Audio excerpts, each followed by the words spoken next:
Hello, friends. It is everyone's favorite time. It's time for the Yokai Watch Y Academy episode 56 episode review take 2 because take 1 failed me because it did not go on to the next slide at an appropriate time, so it failed me. But today's episode is brought to you by a red-haired boy with really bad fart jokes, aka Jiba Jinpei. You gotta have that weird Jiba Jinpei sponsorship and him being scolded by Monroe. I'm kidding, guys, kidding. I just needed to think of a wacky opening. This episode was not bad, but it was not my favorite episode. It had some unique moments. This episode is actually called "The Scary Student Council President is a Staple, so I'm used to it," or Kawaii Seito Kaichou wa Teiban da kara narete ru yo. And this episode dealt mostly with trying to get the help, or trying to help Ojiro Susano, the leader of Sun Singumi, basically a vigilante group that protects the security of the high school. But we had to deal with some other stuff that was going on. Basically, they kidnapped their own leader. They kidnapped Ojiro, per se, and we had to go save them through the Karakuri corridor, which was full of various traps, and it was similar to a labyrinth. Also, Lana is a part of the party. Lana Amate is my new favorite character, among one of my favorite characters in the series now. Lana is voiced by the talented Minami Numakura. And we also get this really cute ninja moment with Mataro and Sandayu, because they talked about how they could be stealthy like ninjas. And I didn't take a screenshot of Sir Farts a lot pretending to be a ninja, because it was the look on Fubuki's face says it all, guys. She was very disappointed in her YSP club captain. But those fart jokes were just, I guess they were funny in a sense, because I don't know if the anime studio knows how to write real comedy anymore, but that's fine. But the look on her face equaled out to the look on my face.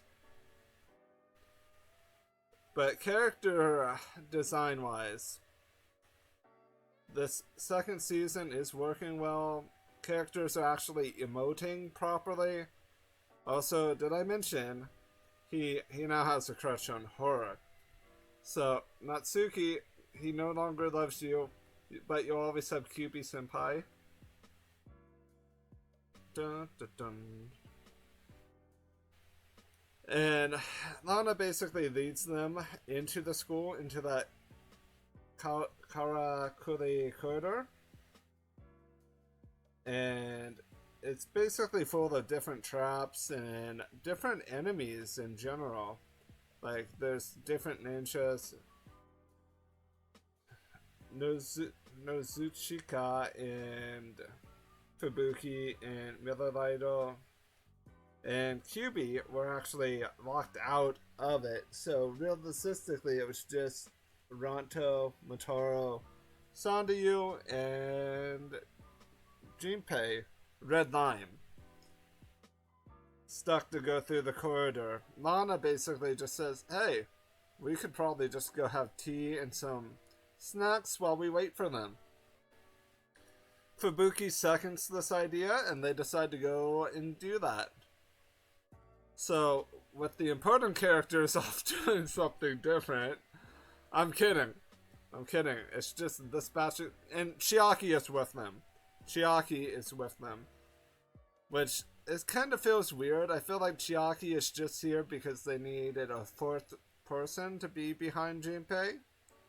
Even though Chiaki isn't in a lot of the shots, to be honest.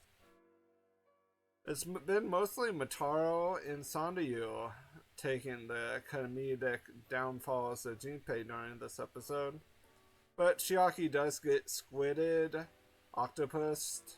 Basically, he gets kind of wrapped, or octoloctoed.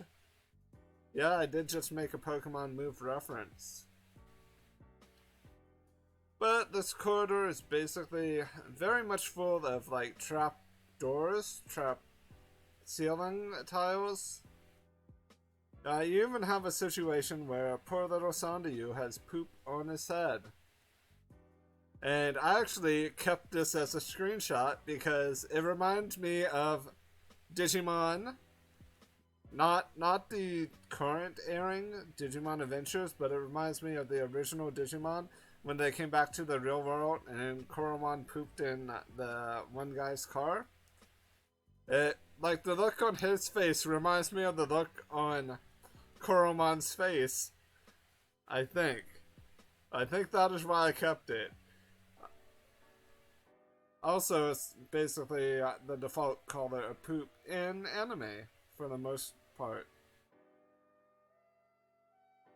And we have Chiaki getting squid hugged. Squid thought he was pretty tentacool. Ha ha ha ha ha. But my joke aside, Junpei complained because he didn't get to experience the trap wall situation.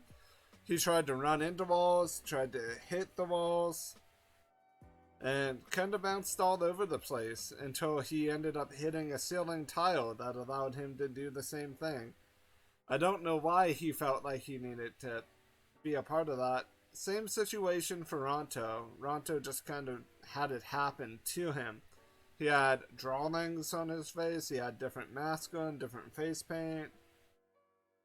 The next part, they had to cross a pond, a LAKEY, where the rocks were a little bit unstable, but they had to deal with ninjas on the other side first, taunting Junpei and company by butt smacks. Don't worry, Yokai, I didn't include the screenshots of that, because I don't want to scar my audience of seeing poor little Motaro and Sandayu humiliated. I feel like whoever's directing the series has a major butt likeness. I won't even say the word fetish because I have no idea. To be frank, I didn't want to include the screenshots because it's just not right. Even though I have my videos marked as over 18, it just doesn't feel right. The look on Motaro's face was how I felt that entire segment leading up to Motaro kind of failing here, trying to cross the pond rocks as they separated on him. One rock went left, the other rock went right. You gotta feel for the boy. He's just giving it his all. And Ronto got stuck in some konyaku, which is like a sticky yam. It's food, guys. It's food from Asia.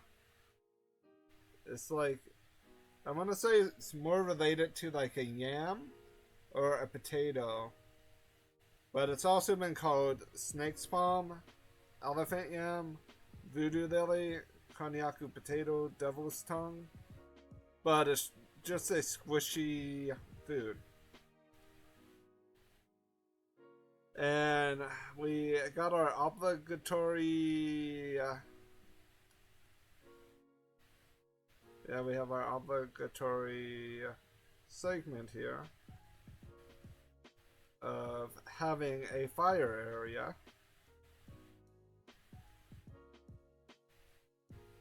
And yet again, ninjas are across the other side of the wall, on the side of the wall, shooting cannonballs to make things even tougher than what they should have been. But everything ends up becoming okay because Junpei breaks the other side of the rope and they all have to run, make a mad dash to the other side because they want to get some mad cash from Gomanda. even though there's no money in this series. So there was a scene of Gomanda yelling at Junpei and company, and Junpei yelling back at him, and there being a misunderstanding. I also noticed they did a conveyor belt thing to move Junpei and company to where Mr. Sugudo Gomanda was. Ronto tries to confront Gomanda, but kind of fails miserably. Not like a true failure, but Gomanda-san Henshin Furumio Raiza. That basically happens. You'll see in a slide. And Furumio Raiza is pretty mad. Doesn't want this silly cat here. This is the high school, not for middle school students, guys. Gotta get this YSP club out of here. I still feel like these new transformations feel really unique and really much more fleshed out than some of the other ones we've seen in the series so far. Also, did I mention Furumio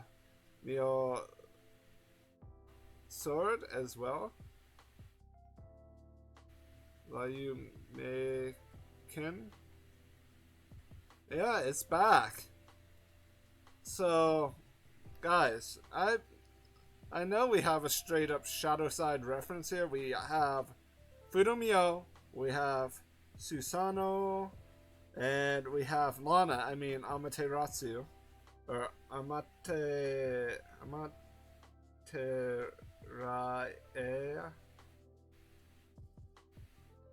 So we have references to a lot of cool stuff that's going to be going on in the future.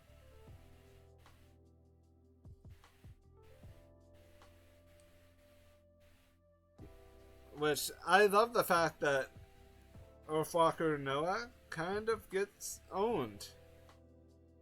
That slash from the sword with that follow-up punch that he was about ready to do would have probably killed Junpei, to be honest. Luckily, cats have 9 lives, and that Ojido Susano was there to protect Junpei from being punched into oblivion. Here we have the Happy Dongo Tea Squad.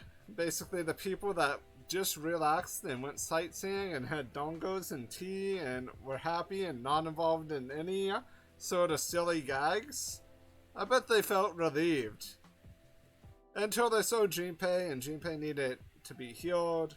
That was when Lana transforms in to Amaterae.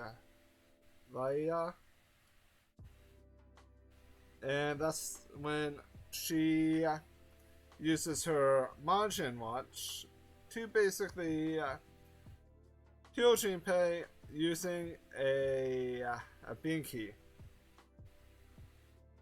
She Babu healed him. And like the design for her is more or less similar to the Elsa Meika design a little bit. If you look at like the clothing, it's similar to that, but she has a nice looking flail whip, which I am a huge fan of. This episode was alright, not perfect, but does build character relationships. And that's really it for me, guys. Love and appreciate you. Hope you have a great day now. Bye.